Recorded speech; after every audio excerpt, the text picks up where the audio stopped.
శ్రీ హనుమాను గురుదేవులు నాయద పలికిన సీతారామ కథ నే పలికద సీతారామ కథ. సీతకంత దురవస్థ గఠిల్లే నా తల్లి నెటులా ఊరడించవలే నన్ను నేనెటులా తెలుపుకోవలే తల్లి నెటులా కాపాడుకోవలే.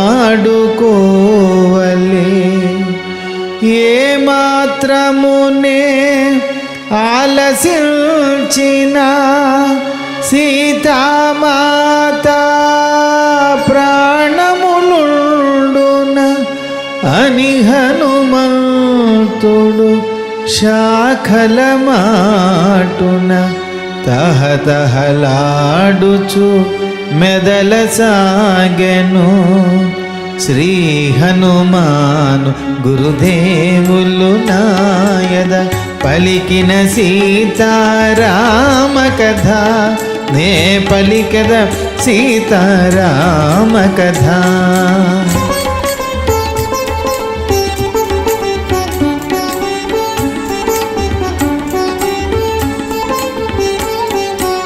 ననుగని జానకి బెదరక ముందే పలికెద సీతారామ కథ.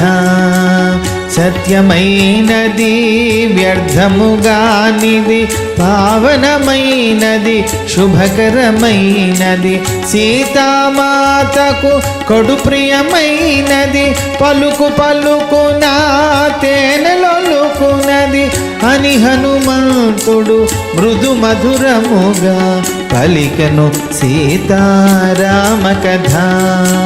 శ్రీ హనుమాను గురుదేవులు నాయద పలికిన సీతారామ కథ నే పలికద సీతారామ కథ.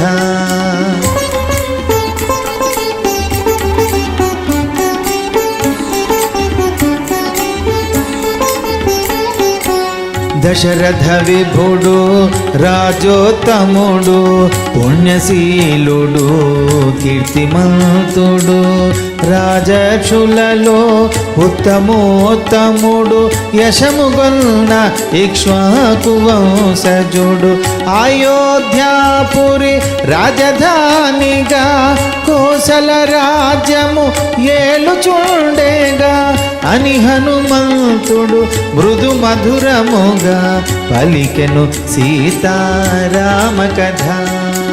శ్రీ హనుమాను గురుదేవులు నాయద పలికిన సీతారామ కథ నే పలికద సీతారామ కథ.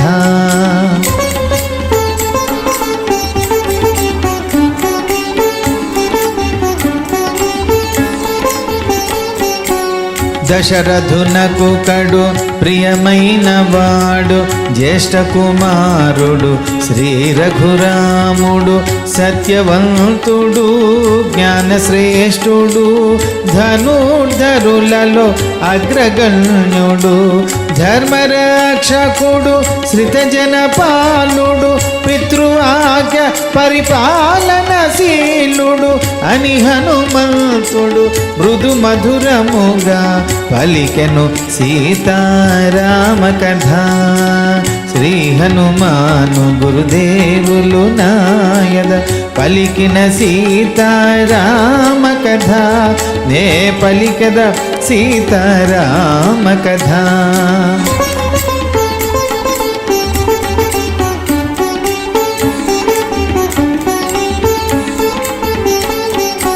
శ్రీరాముని పట్టాభిషేకము నిర్ణయమైన శుభ సమయమున చిన్న భార్య కైక దశరథు చేరి తన కొసగిన 2 వరములు కోరే.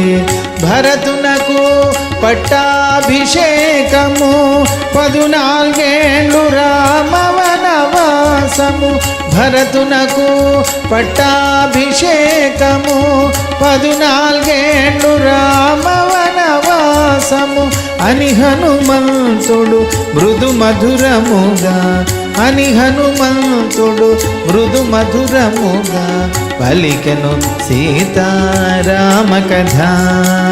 శ్రీ హనుమాను గురుదేవులు నాయద పలికిన సీతారామ కథ నే పలికద సీతారామ కథ.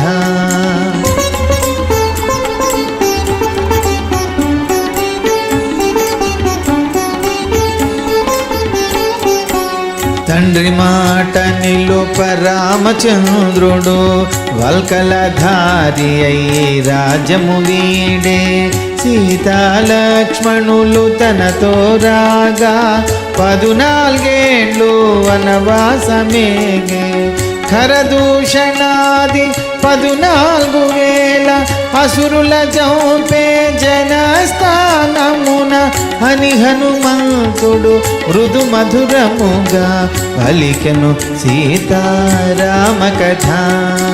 శ్రీ హనుమాను గురుదేవులు నాయద పలికిన సీతారామ కథ నే పలికద సీతారామ కథ.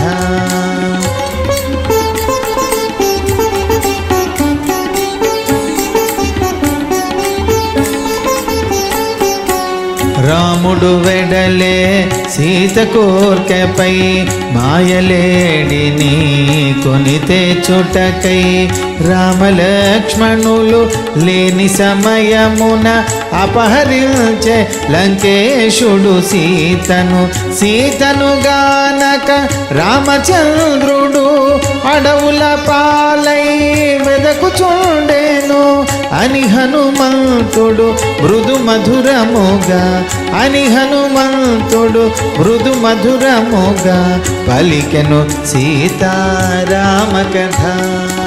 శ్రీ హనుమాను గురుదేవులు నాయద పలికిన సీతారామ కథ నే పలికద సీతారామ కథ.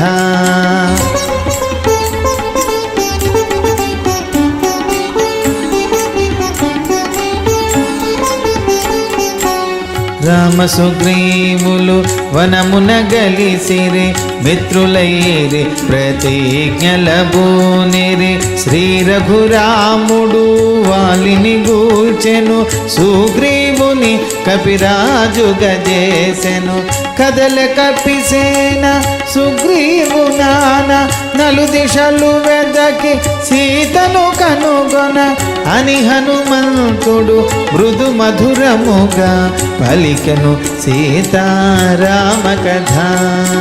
శ్రీ హనుమాను గురుదేవులు నాయద పలికిన సీతారామ కథ నే పలికద సీతారామ కథ.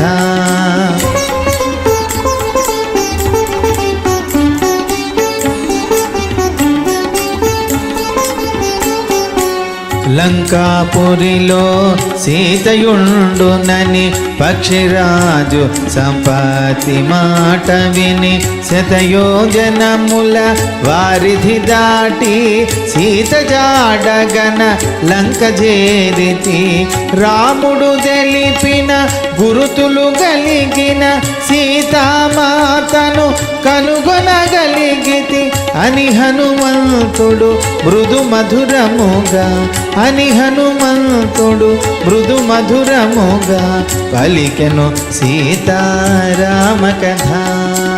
శ్రీ హనుమాను గురుదేవులు నాయద పలికిన సీతారామ కథ నే పలికద సీతారామ కథ. వానరోత్తముడు పలుకుట మానెను జానకికెంతో విస్మయమాయను భయము భయముగా నలువంకలగని మెల్లగా మోమెత్తి పైకి జూచెను శోభిల్లు శాఖలందున బాలార్కుని వలె మారుతి దోచెను. మారుతి రూపము చిన్నదైనను, మారుతి రూపము చిన్నదైనను, తేజోమయమై భీతి గొల్పెను. శ్రీ హనుమాను గురుదేవులు నాయద పలికిన సీతారామ కథ, నే పలికద సీతారామ కథ. పవన కుమారుని భీమరూపమును జానకి జూచి భీతి జందెను. పవన కుమారుని భీమరూపమును జానకి జూచి భీతి జందెను. రామాయని లక్ష్మణాయని భ్రమజల్ది తూలి మూర్ఛనొందెను. రామాయని లక్ష్మణాయని భ్రమజల్ది తూలి మూర్ఛనొందెను. తేరుకొని సీత తిరిగి చూచెను, వినమ్రుడై అట మారుతి దోచెను. తేరుకొని సీత తిరిగి చూచెను, వినమ్రుడై అట మారుతి దోచెను. ఇది కలయో నిజమో తెలుపుడని, ఇది కలయో నిజమో తెలుపుడని బ్రహ్మాదులను జానకి వేడే. శ్రీ హనుమాను గురుదేవులు నాయద పలికిన సీతారామ కథ, నే పలికద సీతారామ కథ.